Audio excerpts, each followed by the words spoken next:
How to ignore messages on Messenger. Hey everyone, welcome back to the channel.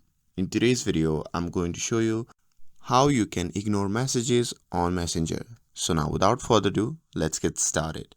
So first open the Messenger app on your phone, and once you have opened it, simply scroll through the chats which you want to ignore. And once you are there, simply long press on the chats and the pop-up menu will open.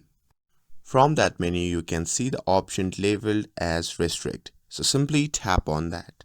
And a confirmation message will pop up explaining that you won't be notified of new messages from this person and the chat will move to the spam folder. So Messenger won't notify them that you have ignored their messages. So once you have read everything, just tap on restrict again to confirm. And that's it.